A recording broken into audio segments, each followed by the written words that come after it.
This is Chhaya Nene here at the closing night of the 2024 Indian Film Festival of Los Angeles. It's been an incredible week with films like Hema, Undercurrent, Dear Jussie, Girls Will Be Girls, and so many more.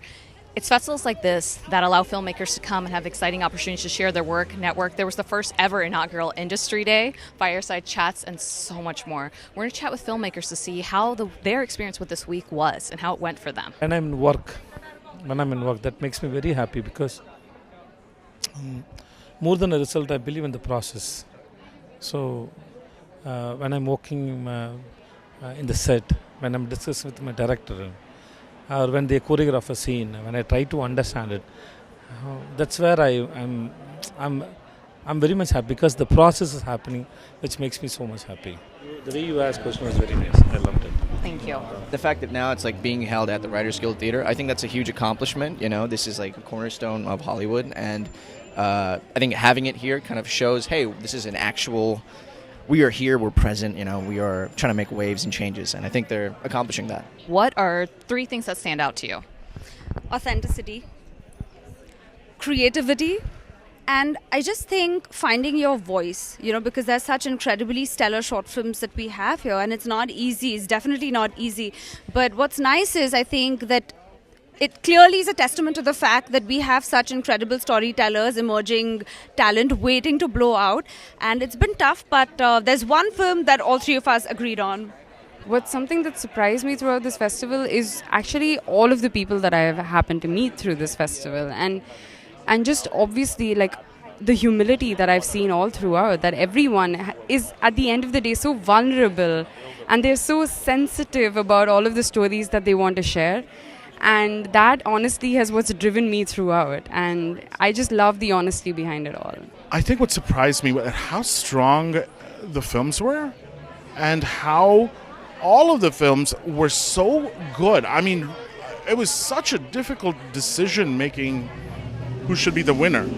I really didn't expect it because they're all so different. You had blockbusters in there. We had independent darlings. You had like small, very small micro budget like festival gems and all sorts of genres. So that really surprised me. No one has ever asked me what role I don't want to play. Yeah, that is. Probably another high schooler. No, I'm just kidding. But, you know, it's just one of those, it's just a funny thing to say because, like, you always get asked, like, oh, what role do you want to play? What role do you want to play? And the reality is, as an actor, you know, you're kind of like, I'm open to everything because that's just kind of how you grow.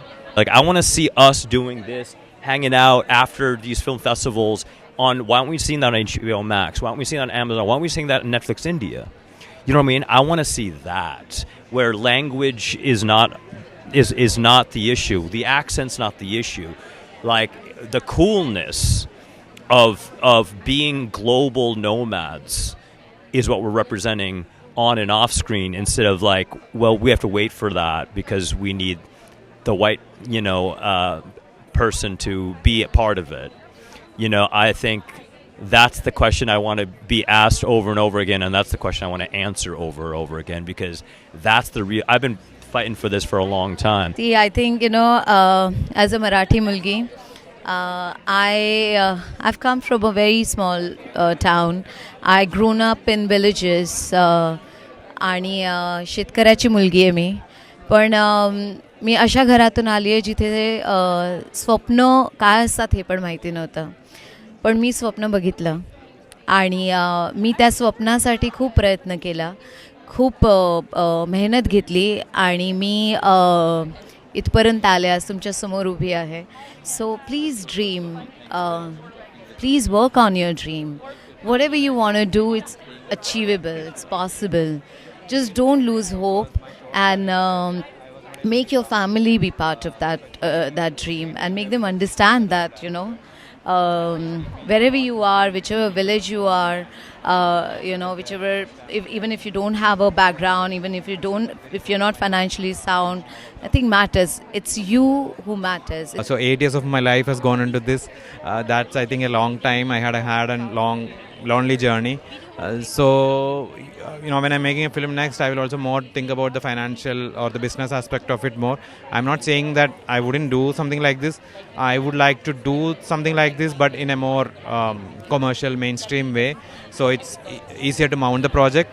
and also my what I want to say would reach like more number of people. I can see that. I mean, I can still see he's tired because it's like it shouldn't be this hard to make a movie with two women in the lead. It just shouldn't be. It's just not. And if he does feel like I'm going to think twice about making another film with women, this is what we shouldn't do to our filmmakers, is that make them feel like it's a punishment if you even attempt to write something like this. The understanding is what we were talking about on opening night. Do you feel like in conversations you've had post-film that people have that understanding for why the mom would have done what she did? Not the compassion, but the understanding. Wonderful question. Actually, the actor versus the actors, the moms, they did. Not the understanding, but just they thought it was believable. And to a certain extent, yeah, they wouldn't say understanding, otherwise I would attack them. But I could see that they could kind of believe that they're in that situation, they could see that happening, or they could see themselves doing it. I could see my mom doing it. So I just knew that it was, it's a tough situation, but just had to be told the story. What's one question nobody's been asking you that you want to be asked? And what's the answer? And if anyone asks the detail of the film and how it started and the initial idea, the premise, I would be happy. Okay. So what's the answer? Tell me. The premise, I can give an answer in my Tamil. I mean, ரெண்டு அப்பாவுக்கு நடுவில் இருக்கிற emotions. The two father and a child. The emotion between the father and child. And two father, a child. This is a premise. It started. இங்கிருந்து தான் கதை start ஆக ஆரம்பிச்சது. So நான் முழுசாக சொல்லிட்டு அவங்களுக்கு இன்ட்ரெஸ்ட் போயிடும். ஸோ படம் பார்த்துட்டு பேசுவோம். What has surprised me this week? How much people came out to support our first ever Industry Day. It really made me emotional, honestly, just to see the kind of positive feedback and the support we got from the creative community, because we wanted to do it for them. You know, for us, it's like we're trying to take meaningful steps and real concrete steps rather than just talking about giving South Asian diversity a chance, but we want to make it happen. And it felt really validating that our first attempt was not just in the right direction, but was achieving that for some people at least, and was giving a place for the community to come and have conversations and collaborate and be inspired. And to me, that's the best use of my time. This is Chhaya Nene for American Bazaar, now moving over to Desi Max for IFFLA 2024.